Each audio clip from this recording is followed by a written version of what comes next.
Армысыздар менің YouTube оқырмандарым, сіздерге бүгін пероний ауруы туралы айтадым. Өйткені қисық мүше деп айтамыз. Қазақша айтқан кезде бұл сөзде ұяттығы жоқ дейді. Соған байланысты сіздерге сызып тұрып түсіндіріп жатырмын. Өйткені мына пероний ауруын көбісі біле бермейді. Өйткені пероний ауруының, яғни мүшенің қисаюы екі жағдайда пайда болуы мүмкін. Бірінші бұл жүре пайда болады, яғни жүре пайда болған ауру, міне көріп тұрғандарыңыздай, екінші туа пайда болады. Яғни іштен туғанда жыныс мүшесі қисық болып тууы мүмкін. Ал енді бұл жүрек пайда болған ауру неден пайда болуы мүмкін? Осыған тоқталып кетсек, жүрек пайда болатын пероний ауруы көп жағдайларда жыныс мүшенің сынуына байланысты, травмасына байланысты, осы жердегі белочный оболочка дейміз, яғни қабықтардың жыртылуына байланысты. Жыныстық қатынас кезінде жыртылуы, травмадан кейін, соққыдан кейін жыныс мүшесі сынуы мүмкін, жыртылуы мүмкін. Осы кезде сол жерде тыртық пайда болады, яғни рубец пайда болады. Рубец дегеніміз, яғни бір қолыңызды жарақаттап алған болса, сол жер тыртық болатын болса, сол жер тартылады ғой жазылған кезде. Сол сияқты жыныс мүшенің де тұсында тыртық пайда болады. Осы тыртықтың күннен күнге үлкеюіне байланысты жыныс мүше қай жаққа зақымданды, соған қарай қисая бастайды. Оңға қисайды ма, солға қисайды ма, төмен қисайды ма, жоғары қисайды ма. Оның арнайы өзінің градусы бар. Бұл қандай дискомфорт әкелуі мүмкін. Яғни жыныстық қатынас кезінде көп жағдайда көп еркектер шағымданып келеді. Ауру сезім туындайды дейді.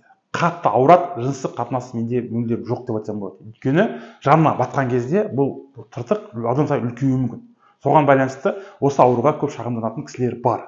Ал енді туа пайда болатын болса, оны жаңағы тиісудің қажеті жоқ. Өйткені ол туа пайда болды. Ол жерде егер де дискомфорт туындатпаса, ешқандай ауру сезім болмаса, бұл туа пайда болған перонийға тиісудің қажеті жоқ. Ал енді жүрек пайда болатын ауруларды қалай жеңуге болады? Ең бірінші емдеу әдістерінің бірі ол консервативті ем. Яғни консервативті емге жаңағы осы рубецтің тұсына укол салу арқылы рубецті кішірейту мақсатында, екінші жаңағы мынау аппараттың көмегі арқылы, ударно-волновой терапия аппараты арқылы осы рубецтің кішірейтуіне алып келетін, қан айналымын күшейтетін әдістерді қолданылады. Ал енді одан кейінгі емдеу әдістерінің бірі ол әрине ота, операция жасалып қалады. Ол жерде незбит деген операция жасалады. Өйткені жыныс мүшенің қабығын сыпыру арқылы сол жердегі рубецтің орнын тігіп, қарсы бетке түзейді. Осы арқылы, осы операцияның көмегімен мүшені түзеуге, қалпына келтіруге болады. Әрине олардың қандай эффектілігі, нәтижесі қандай болуы мүмкін. Әрине операция деген мүшеңіз түзеледі, қалпына келеді, бірақ уақыт өте келе қайта орнына кетіп қалу қаупі бар.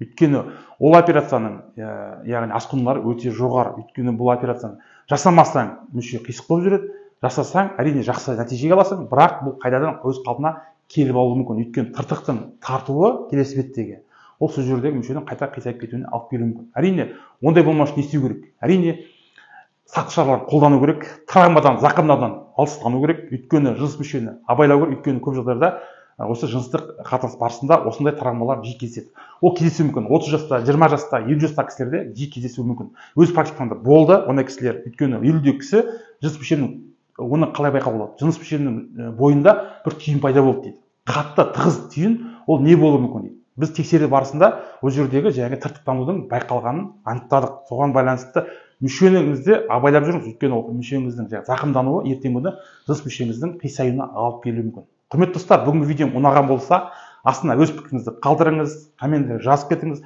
каналға тіркеліп кетіңіз, бізді қолдап кетіңіз. Қазақша урология, андрология саласын дамытуға үлес үлестеріңізді қосып кетіңіздер. Аман, сау болыңыздар.